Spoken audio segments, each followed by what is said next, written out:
जय गुरु जी। शुकराना गुरु जी। जय गुरु जी। संगत जी, ਮੈਨੂੰ ਬਲੈਕ ਮੈਜਿਕ ਦੇ ਮੈਸੇਜ ਆਉਂਦੇ ਆ ਗੁਰੂ ਜੀ ਦੇ। ਇਸ ਪੁੰਨਿਆ 'ਤੇ ਜਾਣੀ ਸਾਡੇ 'ਤੇ ਨਾ ਦੁਬਾਰਾ ਬਲੈਕ ਮੈਜਿਕ ਹੋ ਗਿਆ, ਅਤੇ ਮੈਂ ਗੁਰੂ ਜੀ ਦੇ ਚਰਨਾਂ 'ਚ ਇਹ ਅਰਦਾਸ ਲਗਾਈ ਹੋਈ ਆ ਕਿ ਗੁਰੂ ਜੀ, ਜਿੱਦਾਂ ਤੁਸੀਂ ਪਹਿਲਾਂ ਸਾਡਾ ਬਲੈਕ ਮੈਜਿਕ ਸਾਡੇ ਸਾਰਾ ਖਤਮ ਕੀਤਾ ਸੀ, ਇਸੇ ਤਰ੍ਹਾਂ ਫਿਰ ਦੁਬਾਰਾ ਸਾਡੇ ਜੋ ਵੀ ਬਲੈਕ ਮੈਜਿਕ ਹੋਇਆ ਇਹਨੂੰ ਖਤਮ ਕਰ ਦਿਓ। ਮੇਰੇ ਘਰ ਵਿੱਚ ਸੁੱਖ ਸ਼ਾਂਤੀ ਹੋ ਜਾਵੇ। ਸਾਰੇ ਪਰਿਵਾਰ ਨੂੰ, ਸਾਰੇ ਨੂੰ ਤੁਸੀਂ ਬਲੈਸ ਕਰੋ। ਅਸੀਂ ਬਲੈਕ ਮੈਜਿਕ ਤੋਂ ਬਹੁਤ ਪਰੇਸ਼ਾਨ ਹਾਂ।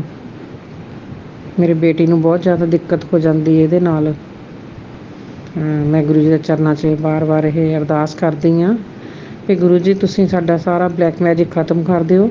ਜੋ ਇਹ ਵਾਰ-ਵਾਰ ਕੋਈ ਕਰਦਾ ਹੈ ਸਾਡੇ 'ਤੇ, ਅਤੇ ਉਹਨੂੰ ਸਤਬੁੱਧੀ ਬਖਸ਼ੋ, ਔਰ ਸਾਡੇ ਘਰ ਦਾ ਬੰਧਨ ਕਰ ਦਿਓ, ਜਿਹੜਾ ਦੁਬਾਰਾ ਸਾਡੇ 'ਤੇ ਕੋਈ ਬਲੈਕ ਮੈਜਿਕ ਕਰ ਨਾ ਸਕੇ। ਮੇਰੇ ਬੱਚਿਆਂ 'ਤੇ ਵੀ ਕਿਰਪਾ ਕਰੋ। ਸਾਰੇ ਪਰਿਵਾਰ ਨੂੰ ਤੰਦਰੁਸਤੀਆਂ ਬਖਸ਼ੋ ਗੁਰੂ ਜੀ। ਜੈ ਗੁਰੂ ਜੀ। ਸ਼ੁਕਰਾਨਾ ਗੁਰੂ ਜੀ। ਗੁਰੂ ਜੀ, ਕੋਟਨ ਧੰਨਵਾਦ ਤੁਹਾਡਾ ਗੁਰੂ ਜੀ। ਤੁਸੀਂ ਸਾਡੇ ਸਾਰੇ ਪਰਿਵਾਰ ਨੂੰ ਮੁੜ ਕੇ ਬਲੈਕ ਮੈਜਿਕ ਤੋਂ ਬਚਾ ਲਓ ਗੁਰੂ ਜੀ। ਜੈ ਗੁਰੂ ਜੀ। ਸ਼ੁਕਰਾਨਾ ਗੁਰੂ ਜੀ। ਓਮ ਨਮः शिवाय। शिव जी सदा सहाय। ओम नमः शिवाय। गुरु जी सदा सहाय। जय गुरु जी। शुकराना गुरु जी।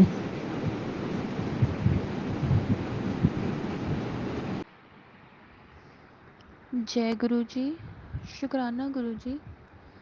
जय गुरु जी। संगत जी, ये मेरा 6th सत्संग है अमृत वेला का। गुरु जी ने, संगत जी, एक दिन गुरु जी का मुझे मैसेज आया था कि मैं आज शाम को तुझसे मिलने आऊँगा। तो अक्सर गुरु जी के ऐसे मुझे मैसेजेस आते हैं, बट कभी फिर गुरु जी मुझे जोत में दर्शन दे देते हैं, तो कभी जैसे हम घर पे सत्संग करते हैं तो गुरु जी कड़ा प्रसाद या चाय प्रसाद में दर्शन दे देते हैं। तो लास्ट संडे हम ऐसे शाम को, मैं और मेरी फ्रेंड और छोटी सिस्टर ऐसे गुरुद्वारा साहिब हम दर्शन करने चले गए। तो गुरु जी ने पहले तो हमें, संगत जी, सारा रास्ता इतना हमें ब्लेस किया कि 786 नंबर की गाड़ी हमारे आगे रही। और मतलब आगे पीछे ऐसी गाड़ियाँ रहती हैं जैसे 7 नंबर की ब्लेसिंग, 77, 777, 555, 444, ऐसे ऐसे एंजल नंबर्स से गुरु जी हमें पूरा रास्ता ब्लेस करते रहे। और फिर जब हम गुरुद्वारा साहिब पहुँचे तो मुझे पहले से ही ना बैक में पेन थी, बहुत पेन थी। तो मैं ऐसे, मेरी आदत है, मुझे कुछ भी बात होती है मैं ना ऐसे गुरुजी के साथ शेयर करती रहती हूँ। मैंने हाथ में ब्रेसलेट स्वरूप पहना होता है, तो मैं ऐसे ना मन में उनसे बातें करती रहती हूँ। और जैसे ही हमने ना सारे दर्शन कर लिए गुरुद्वारा साहिब, और जब हम बाहर आने लगे तो मैं ऐसे ही, मैंने गुरुजी से पूछा, गुरुजी आप सुन तो रहे हो ना मैं क्या बोल रही हूँ, मैंने क्या बातें की, आपने सुना मैंने क्या कहा आपसे? तो संगत जी, आप बिलीव करना, जब हम कड़ा प्रसाद लेने गए तो जैसे पुरानी संगत के हम सत्संग सुनते हैं ना कि गुरुजी एक हाथ से देते थे और संगत के दोनों हाथों में ना वो प्रसाद ऐसे समाता नहीं था, वो गिरता होता था। तो संगत जी, जय गुरु जी, शुकराना गुरु जी। उस दिन गुरु जी ने मेरे साथ भी कुछ ऐसा ही किया कि जब मेरी कड़ा प्रसाद लेने की बारी आई तो आई थिंक वो 15 या 16 साल का लड़का होगा जो प्रसाद बांट रहा था, उसने अपने एक हाथ से प्रसाद दिया संगत जी, और मेरे दोनों हाथों में ना वो पूरा नहीं आ रहा था। और मैं इतनी इतनी ज़्यादा खुश हो गई कि मैंने अभी तो गुरुजी से ऐसे क्वेश्चन किया था कि गुरुजी आप सुन तो रहे हो, और उन्होंने ऐसे मतलब मुझे इतना इतना सारा प्रसाद देके इतना ब्लेस कर दिया। और जब मैं घर वापस आई तो गुरुजी का मैसेज आया कि मैंने बोला था मैं तेरी झोलियाँ भर दूँगा, ले आज मैंने तेरी झोलियाँ भर दी, जा ऐश कर। मुझे इतनी खुशी हुई संगत जी कि गुरुजी जब भी ऐसा होता है कि जब गुरुजी बोलते हैं ना या गुरुजी कहते हैं कि मतलब किसी जगह पे मेरे साथ जाते हैं, जैसे अगर वो मंदिर माथा टिकाने लेके गए, दर्शन कराने लेके गए, तो संगत जी इतने इतने प्यारे दर्शन होते हैं ना, मतलब हर पल उनकी ब्लेसिंग का एहसास होता है। वो हर पल एहसास कराते हैं कि मैं तेरे साथ ही हूँ, तू चिंता मत कर। और दूसरा सत्संग मैं शुक्राना सत्संग में आज का ही आप लोगों के साथ शेयर करना चाहूँगी। गुरुजी का मैसेज आया था कि मुझे आज अमावस्या थी, तो आज मुझे माँ काली के दर्शन करने जाना था, वो भी ब्लू सूट पहन के।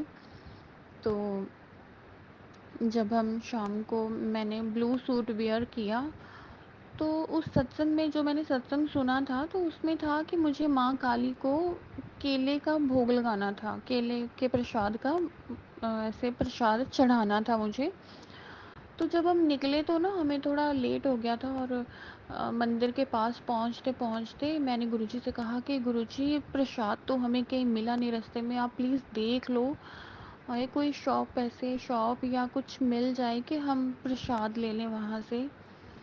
तो जय गुरुजी, शुक्राना गुरुजी। संगत जी जैसे ही हमने ऐसे मंदिर की तरफ टर्न लिया, वहाँ एक अंकल खड़े थे, फ्रूट्स की ऐसे रेडी लगाई हुई थी उन्होंने, और उनके पास ना बनाना मुझे मिल गए। जय गुरुजी, शुक्राना गुरुजी।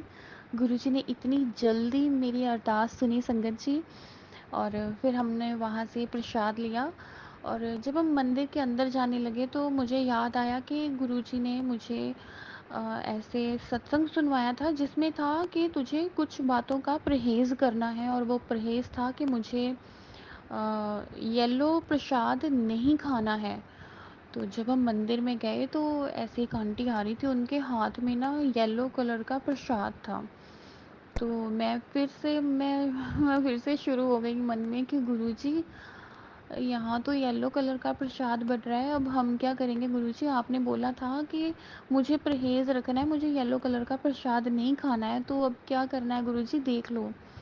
तो संगत जी हम ऐसे अंदर ऐसे माँ काली के जब हम दर्शन करने गए, हमने प्रसाद चढ़ाया उनको, तो जब बाहर निकलने लगे और प्रसाद की बारी आई, तो संगत जी बिलीव करना वहाँ पे एक ही ऐसे डोना रखा हुआ था, और उसमें सूजी का हलवा था।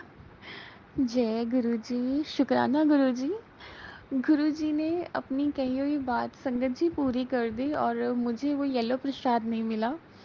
और मेरे साथ मेरे मम्मा थे, तो मैंने जब उनकी बारी आई तो मैं फिर से मैं मन में सोचूं गुरुजी अब मम्मा को येलो प्रसाद मिल जाएगा, प्लीज़ आप देख लो कि मुझे ये है कि प्रसाद लेके हमें बाहर ऐसे या तो मतलब किसी और को देना ना पड़े, तो प्लीज़ आप देख लो गुरुजी। और संगत जी जब मम्मी मम्मा की बारी आई तो पंडित जी ने उनको ना ऐसे फ्रूट का प्रसाद दिया, और उन्होंने ऐसे हाथ से इशारा करके मुझे भी बुलाया और मुझे भी फ्रूट का प्रसाद दिया। तो जय गुरुजी, शुक्राना गुरुजी, अनंतम अनंतम शुक्राना गुरुजी। आपने मतलब आप इतनी हेल्प कर देते हो ना गुरुजी। और मैं इस बात पे इतनी ज़्यादा खुश थी संगत जी, आज बहुत बहुत खुश थी मैं, क्योंकि मेरे गुरुजी को पता है कि इस वक्त हमारे घर में क्या कितनी बड़ी परेशानी चल रही है और उनकी बेटी क्या सफ़र कर रही है। पर जय गुरुजी, शुक्राना गुरुजी। अब मैं अपने सत्संग को यहीं विराम दूंगी संगत जी। ओम नमः शिवाय, शिवजी सदा सहाय। ओम नमः शिवाय, गुरुजी सदा सहाय। जय गुरुजी, शुक्राना गुरुजी, अनंतम अनंतम शुक्राना गुरुजी। जय गुरुजी।